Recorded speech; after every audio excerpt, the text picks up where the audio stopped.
ప్రచారము time సరిపోకనే MLA seat పొడగొట్టుకున్నాము. ఇప్పుడు ఈ MP seat కూడా అలాగనే వేటించుకుంటూ మళ్ళీ ఈ సీటును కూడా కోల్పోయే పరిస్థితికి తీసుకొస్తాం. మాన్యశ్రీ మహోదయోగులైనటువంటి మరియు గౌరవనీయులైనటువంటి బడుగు బలహీన వర్గాల ఆశాజ్యోతి మంత్రివర్యులు పొన్నం ప్రభాకర్ గారికి శుభాభివందనలు తెలియజేసుకుంటూ హృదయపూర్వక నమస్కృతులు తెలియజేసుకుంటున్నాను. సార్, మీరు తెలంగాణ పోరాటం లోపట ఆ రోజులలో పార్లమెంటు లోపట ఉండి కరీంనగర్ జిల్లాకు పేరు వన్నె తెచ్చిన ఒక మహా వ్యక్తి మీరు. తెలంగాణ పోరాటం గురించి తెలిసిన వ్యక్తి కూడా మీరే.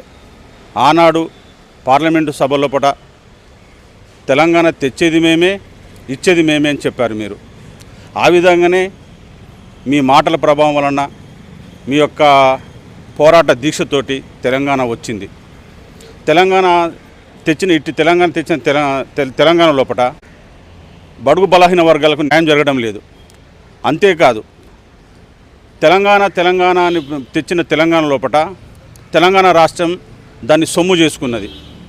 మరి కాంగ్రెస్ పార్టీ ఆనాడు పోరాటం చేసి తెలంగాణను తీసుకొస్తే ఈరోజు తెలంగాణ మొత్తం కాంగ్రెస్ పార్టీ వచ్చి కాంగ్రెస్ కార్యకర్తలకు ఒక ఉత్సాహాన్ని, ఒక సరైన స్వాతంత్రాన్ని ఇస్తున్న ఈ తరం లోపల మొన్న జరిగిన ఎలక్షన్ లోపల కరీంనగర్ లోపల కాంగ్రెస్ పార్టీ కోల్పోయింది. ఎందుకు కోల్పోయింది అన్నదాని మీద ఒక చిన్న వివరణ. పర్సువేషన్ డిలే అంటారు దీన్ని. Persuasion delay is the one of the dangerous damage to party. Persuasion చేయాలి. ఎంత క్లిష్ట సమస్య ఉన్నా కూడా విజయ పథకం ఏ విధంగా వస్తుంది, విజయ దుందుమిని కాంగ్రెస్ పార్టీ ఏ విధంగా చేపట్టాలి అన్నదానికే కదా కమిటీలు వేసేది.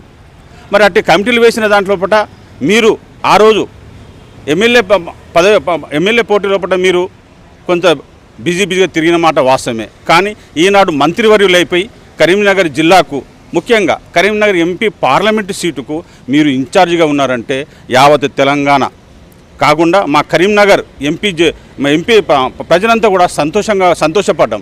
ఎందుకంటే పొన్నం ప్రభాకర్ అంటే ఒక నిఖచ్చితమైన మనిషి. ఆయన ఎన్ఎస్యూ నుంచి లీడర్ అయ్యిండు. ఆయన అతి చిన్న వయసు లోపల మార్కెట్ చైర్మన్ అయ్యిండు. అతి చిన్న వయసు లోపల ఎంపీ అయి ప్రతిపక్ష నేతగా తెలంగాణ సాధించిన వ్యక్తి. కాబట్టి అసలు కరీంనగర్ లోపల ఎవరు పోరాట యోధులు అన్నది పొన్నం ప్రభాకర్ తెలుసని మేము చాలా సంతోషపడ్డాము. ఎందుకంటే స్వర్గీయ జగపతిరావు గారు వారి వయసు లోపట్నే ఆనాడు తెలంగాణ అనే పదము తెలవని వ్యక్తులకు తెలంగాణ పోరాటం గురించి, నీటి లోపల జరుగుతున్న ఇరిగేషన్ డిపార్ట్మెంట్ తెలంగాణకు జరుగుతున్న అన్యాయం గురించి ఒక పుస్తకం రాసిన వ్యక్తి వెలిచెల జగపతిరావు గారు. మరి ఈనాడు వెలిచెల స్వర్గీయ జగపతిరావు గారు లేరు. కానీ వారి కుమారుడైనటువంటి వెలిచెల రాజేందర్రావు గారు ఈరోజు ఎంపీ పదవికి దరఖాస్తు చేసుకొని సుమారుగా ఫిబ్రవరి 2 తారీఖు వరకు చేసుకున్నారు. ఈ 2 నెలలు గడిచి వస్తుంది సార్. పొన్నం ప్రభాకర్ గారు, మీరు 2 నెలల నుంచి కూడా మాకు ఇన్ఛార్జిగా ఉండి అన్ని రాజకీయ విశ్లేషణ చేస్తున్న వ్యక్తులు కాబట్టి మీకు ఒక దరఖాస్తు చేసుకుంటున్నాను సార్. ఇప్పటికీ హెవీ డిలే అయిపోయింది, చాలా హెవీ డిలే అయిపోయింది. ఎందుకంటే ఎంపీ స్థానం లోపల ఉన్నటువంటి కరీంనగర్ ఎంపీ స్థానంలో ఉన్నటువంటి ఏ స్థానం లోపల కూడా 4 కాంగ్రెస్ పార్టీల లోపల మన కాంగ్రెస్ పార్టీ గెలిచింది. మిగతా 3 పార్టీలు ఏదైతే ఉన్నదో Karimnagar is the one of the most important places ఏది కాంగ్రెస్ను ఎంపీ సీట్ని విజయపథం నడపడానికి. అలాంటి కరీంనగర్ లోపల 20 సంవత్సరాల నుంచి నాయకత్వం లేదు. ఇటు నాయకత్వం చేపట్టడానికి వెలిచెల రాజేందర్ గారు ముందుకు వచ్చారు. వారు పెట్టుకున్న దరఖాస్తును పరిశీలించడం లోపల హెవీ డిలే జరుగుతుంది సార్. ఉత్కంఠ భరితంగా జరుగుతుంది. గత 2 నెలల నుంచి కూడా రాజేందర్రావు పేరును ప్రకటిస్తున్నారు, వెనుకబడుతున్నారు. ఇది మనోవేదకు గురి తీస్తుంది. మరి అంతేకాకుండా భారత్ జోడో అని రాహుల్ గాంధీ అక్కడ ఢిల్లీ లోపల యాత్ర చేస్తూ ఉన్నాడు. రాహుల్ గాంధీని ప్రధానమంత్రి అయితే చూడాలని కరీంనగర్ జిల్లావాసులం మేము పరితపిస్తున్నాం సార్. కానీ మరి రాహుల్ గాంధీని ప్రధానమంత్రి చేయాలంటే కొన్ని కోట్లు డబ్బు ఖర్చు చేసినా కూడా ఒక ఎంపీ సీటుని కొనలేం సార్. మరి కరీంనగర్ జిల్లా లోపల ఎంపీ సీట్ అంటే ఏంటి సార్? అది కరీంనగర్ కాంగ్రెస్ సీట్ సార్. ఇది కరీంనగర్ కాంగ్రెస్ సీట్ను మీరు హెవీ పర్సువేషన్ డిలే చేస్తే కాంగ్రెస్ పార్టీకి డ్యామేజ్ జరుగుతూ ఉంటే మరి రాహుల్ గాంధీ ప్రధానం చేసే స్థానం లోపల కరీంనగర్ కాంగ్రెస్ను కోల్పోతే దీనికి బాధ్యులు ఎవరు సార్? అంటే దయచేసి మీరు కొంచెం టైం కేటాయించవలసిందిగా మేము కరీంనగర్ జిల్లా పక్షం తరఫున మీకు ఒక రిక్వెస్ట్ చేస్తున్నాం సార్. కాబట్టి గౌరవనీయులటువంటి పొన్నం ప్రభాకర్ గారు మరొక్కసారి మీరు కరీంనగర్ జిల్లాకు ఇన్ఛార్జిగా ఉన్నారు కాబట్టి ఎంపీ సీటుకు పర్సువేషన్ ఇన్ఛార్జి ఉన్నారు కాబట్టి మీరు తొందరగా ఒక డిసిజన్ తీసుకొని గౌరవనీయులటి ముఖ్యమంత్రి ద్వారా సోనియా గాంధీ దగ్గరికి మీరు ఈ రోజే వెళ్ళి రేపు రాజేంద్ర గారి పేరు డిక్లేర్ చేస్తే మేమంతా కూడా సంతోషంగా ఉండి రాజేంద్రరావు గారిని గెలిపించుకొని రాహుల్ గాంధీ గారిని ప్రధానమంత్రి చేసేందుకు మీరు తోడ్పడినట్టుగా మీ వెంట మేము కూడా వృతాభక్తిగా సాయం చేయగలమని మీకు మనస్ఫూర్తిగా ఒక రిక్వెస్ట్ చేసుకుంటాను. It is the one of the kind request sir.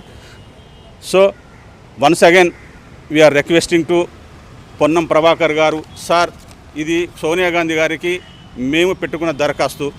దయచేసి మీరు వెలిచెల రాజేంద్రరావు గారికి టికెట్ ఇచ్చి ఇంతకుముందు కరీంనగర్ ఎమ్మెల్యే సీటు ప్రచారము టైం సీటు ఇవ్వక సరిపోకనే ఎమ్మెల్యే సీటు పొడగొట్టుకున్నాము. ఇప్పుడు ఈ ఎంపీ సీటు కూడా అలాగనే లేట్ ఇచ్చుకుంటూ మళ్ళీ ఈ సీటుని కూడా కోల్పోయే పరిస్థితికి తీసుకొస్తారు. దీనికి బాధ్యతలు ఎవరు? అది టీఆర్ఎస్ను బీజేపీ అడ్వాన్స్గా వాళ్ళు ప్రిపేర్ అయ్యి కాన్వర్సింగ్ చేసుకుంటారు. ఈ కాంగ్రెస్ ఒక సీట్ మాత్రమే ఇంత లేట్ అవుతుంది. ఎమ్మెల్యేది కూడా అట్లనే లేట్ అవుతుంది, ఎంపీది కూడా అదే లేట్ అయింది. దీనికి మరి బాధ్యత దీనికి ఇదేంది? హైకమాండ్ దాని గురించి వీక్నెస్ ఇది ఏం వీక్నెస్? మీరు తొందరగా మనకు ఎంపీ సీటు డిక్లేర్ చేస్తే ప్రజలంతా కాంగ్రెస్ అభ్యర్థిని గెలిపించుకోవడానికి పబ్లిక్ ఒక ఆరాట పడుతున్నారు. కావున తొందరగా డిక్లేర్ చేయమని ప్రజలు కోరుతున్నారు. 7 నియోజకవర్గాల నుంచి అందరూ కోరుకుంటున్నారు. కాంగ్రెస్ టికెట్ తొందరగా మీరు డిక్లేర్ చేస్తే మేము గెలిపించుకుంటామని పబ్లిక్ ఒక ఆవేదన పడుతున్నారు. కావున దీన్ని తొందరపడి మీరు తొందరగా ఇవ్వాలని కోరుతున్నాము.